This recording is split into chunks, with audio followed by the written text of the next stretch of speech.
It is Thursday, May 19th in the MLB, and I'm Austin from Calling Our Shot. And I'm Logan from Calling Our Shot. And we are back with our favorite bets for the MLB slate on Thursday. We got our favorite team total, we got our favorite player prop, and a no-run first inning coming your guys' way. You guys already know what I'm going to say. Hit that subscribe button. It's free to do so. Austin and I put a lot of hard work into these picks videos just for you guys to enjoy. So definitely hit that subscribe button. Doing them all season long. Also drop a like. Maybe you tailed our parlay. I'm curious. Drop a like, especially if you tailed that. Maybe you cashed out on that. Austin's going to talk about it in a quick Speaking second. of parlay, Logan, let's get right into a recap of yesterday. Now, first, before we get into the fun, we had a 1-2 day, our first losing day in 6 days or 5 days. Phillies -1.5 clutch up. Logan's got his Phillies Bryce Harper jersey on right now. Now, Corbin Burns, he ends on the hook, gets 18 outs. Now, I figured he could, if he was going to lose, it was going to be on the hook. A 32-pitch inning, not going to do the trick when you're trying to cash an over for that. And then the Baltimore Orioles and Yankees, NRFI. The Yankees score 3 runs in the first, and those were all the 3 runs they scored the whole game. But on a brighter note, parlay cashes +382. Phillies clutch up in the parlay, and the Mets clutch up with a bunch of runs in the bottom of the 8th to really ice that game. Love to see that. Hopefully you guys tailed. We obviously will have our parlay. We'll be live on OddsJam a little bit later on today. So we're up 12.95 units on the year. Hopefully we can continue to kind of grow that number as the season goes on. But today we have an exciting announcement. We have a new partnership, and I'll talk about this in the NBA video, which is later on posted. But we have a new partnership with Chalkboard, very similar to Discord, but it's a great place where you can obviously chat and talk about all your plays.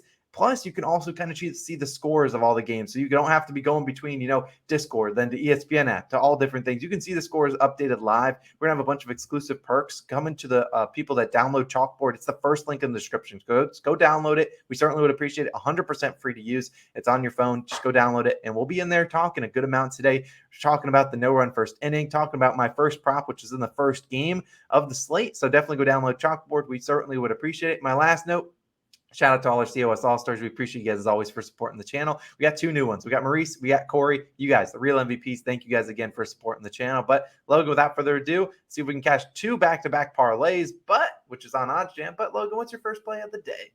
Yeah, so Austin and I both have plays that start relatively early in the day, so you definitely want to place these bets soon. But we're going to the White Sox versus Royals game, and I'm taking the White Sox team total under 5.5 total runs. -130 odds on DraftKings. Sorry, this isn't a +140 value like we did cash yesterday. I have to, I like this one though, simply just because the White Sox team total is just too high. Austin's showing you on our sponsor OddsJam currently -130 is the best value for this line, but maybe your book doesn't have 5.5. There might be 5. You might settle in there. I'm okay with 5, right? Laying the push opportunity, but I like 5.5. I will buy the extra half point. Now, for surface level, I understand what you might call me crazy. Carlos Hernandez, 0-3 on the year with a 9.11 ERA. 911. Call 911. He needs help. Boy, help, police. These are terrible stats, right? Hernandez, 9-6 and 2 earned runs in each of his last 3 starts. One of those starts was in Coors Field, right? A lot of pitchers need to dial 911 when they're in there because they're getting rocked. It's a very hitter-friendly ballpark. So can he settle in today for us? I say yes. And you can't just simply look at it, pitcher's ERA and just say, yep, over. It's just not that easy, right? Hernandez is not a strikeout specialist by any stretch, right? Like 2 or 3 Ks a game. Probably his prop line's like 3.5, something like that. Similar to Greinke, right? Greinke last night pitched well, and right, the White Sox only scored two runs the whole entire game. The bullpen held up that game, and I hope they can do so for us once again today. Hernandez is coming in with a 2.05 WHIP at home, which I don't love, right? WHIP is walks, hits per inning pitched. So, he is giving up a lot of walks, but I have a counterpoint to that. The White Sox, 30th in walks drawn per game. Usually, if a lot of these White Sox hitters, if you know, if you watch the White Sox, they want to go down swinging. They're one of those teams that's like they just cannot fathom, watching a pitch come in there for a strike. They have to swing at it. The White Sox, 26th in runs per game and 23rd in hits per game. This isn't an offense like they were last year that was like top 5 in most categories. Now, this is a slower starting team. They've had a lot of injuries, a lot of just lineup, shuffles, and they haven't found a lot of, consistent scoring continuity. So I'm okay with taking their under 5.5. That's a lot of runs. You're asking for 6 runs. White Sox batting .263 on batting average and balls in play. This is a stat I've been referencing the last few days. That's 5th worst in the majors, right? So when they are putting the ball in play, sometimes it's an out, right? And more often it is an out. I want to pick team total overs of teams that can put the ball in play consistently, get on base. That's just not been the White Sox so far this year. And I pulled their splitting either hitting stats versus Hernandez. Abreu and Garcia are 2 for 6. I'll happily let either of those players beat us, right? An Abreu bomb, I'm fine. I can sleep well at night. But Tim Anderson, Yasmani Grandal, and Luis Robert, and even Pollock, all over 3 versus Hernandez. These people haven't gotten hits versus Hernandez, right? So when you're facing a non-strikeout specialist pitcher, it's very important that you're able to put the ball in play where the defense isn't.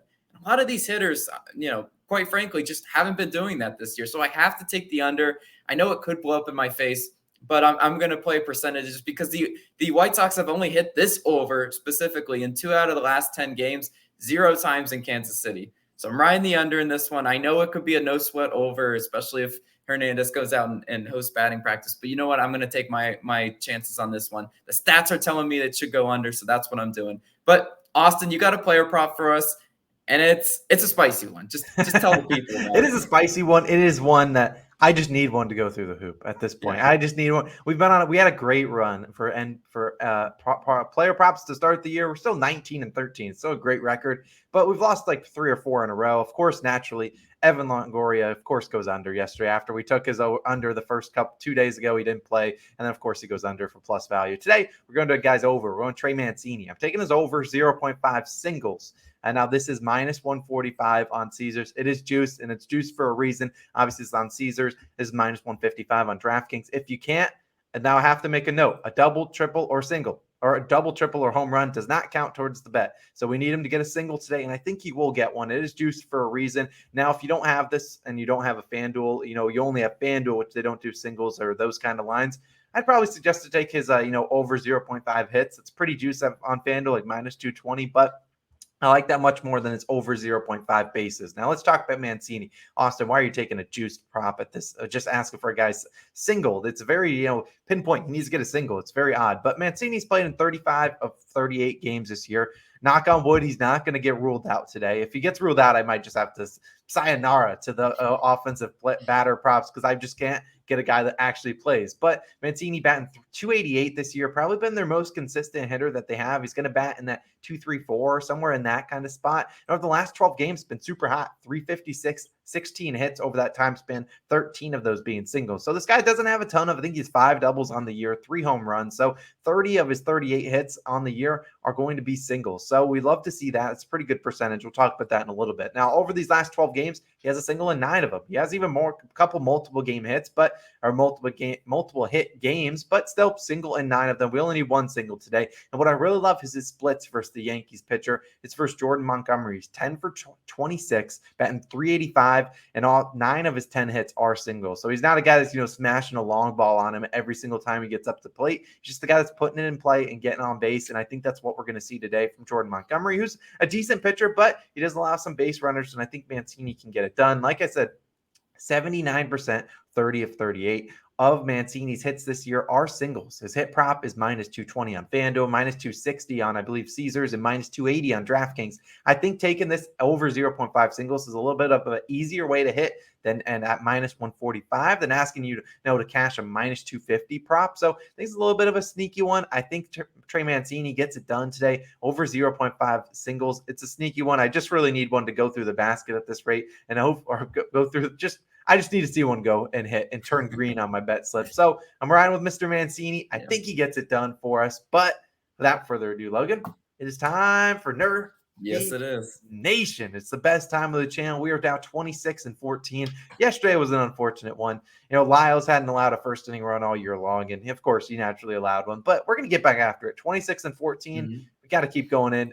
trekking. And today we're going to the Diamondbacks versus Cubs. We're taking the no-run first inning minus 120 on Caesar. So we see several sportsbook right around the same value. Very odd, minus 120 to minus 130. Every single book in that same range, and we love to see that. So everyone can kind of get the same value. Now on the mound for the Cubs, it's going to be a guy by the name of Marcus Stroman, 5.13 ERA, 1.18 whip, 7 walks, and 26 innings pitched. Now, it is worth noting Stroman hasn't pitched since May 1st. I believe he was out due to illness, but he's back, and hopefully he doesn't give up a run in the first inning. But on the year, despite that 5.13 ERA, still 4-1 towards the NRFI this year. He's been pretty good in the first inning, and I think he can get it done against the Diamondbacks bats, who they're on the road and they're batting 220 on the road. Not all too good. They're not the best offense in the world, and they're not batting too well on the road. Plus, they're 25th in first inning runs, very bottom 5 in the MLB in terms of getting runs in that first inning. So I think Stroman can get through those first 3 batters, but we're going to need a good pitcher on the other side. Who's pitching for the Diamondbacks, Logan? Yeah, arguably their best, their ace, right? Zach Gallen with a 1.05 ERA on the year.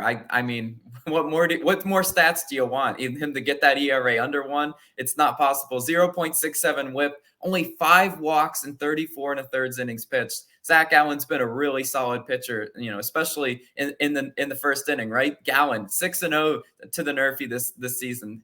Knock on wood. I will knock on wood for Zach Gallen because they would be so fluky for him to give up a home run. So hopefully he doesn't. The Cubs are good vibes. Channel the good vibes. The Cubs are second and first inning runs, so it might scare you on paper, right? You might go, whoa, what's that? But it's inflated because of the Pirates. One of the games versus the Pirates, they scored 8 runs in 1 inning, right? Yeah, that's going to inflate your stats, right? If you took out that, they would probably be about middle of the pack. I think you said like 13th, Austin. But I mean, the Pirates inflate everybody's first inning stats. I'm very okay with asking Zach Gallen to get us those 3 outs. Stroman's a little bit erratic as a pitcher, but the over/under in this one's telling, right? If they thought Stroman was going to get rocked, it would be higher than what it is. I'm telling you right now. So I think these 2 so-so offenses and 2 pitchers that can just get us the 3 outs. Austin, I'm feeling really solid about this one. There wasn't any that I looked in the slate and was just like, oh, this is an obvious NRFI. So if you guys are asking for my leans today, I don't have a ton really. This is the one I like simply because of the value. There was a ton of yes run first innings that hit yesterday. Unfortunately, we were a victim, but we're going to get back on track today. We're waving the flags again. Absolutely. We're waving these bad boys again. We're going to 27-14 on the year for our no run first inning props. It's interesting telling, that this game is virtually a pick 'em for this Diamondbacks Cubs, despite there being what looks to be a big pitching edge in favor of the Diamondbacks. So we really like this one. And this slate, I'm going to be honest, the Thursday slate in the MLB, not all too good. But we're going to get back after it, get back into the winning column. And the parlay of the day is on OddsJam. And as a reminder, if you guys want to download Chalkboard, we're going to kind of be transitioning our Discord over to there. It's the first link in the description. Go check it out. Go download it. We'll see you guys in chat. We'll be chatting about the NRFI, chatting about Mancini, having a lot of fun. We appreciate you guys as always. It's been Austin. It's been Logan. We'll catch you guys in the next one.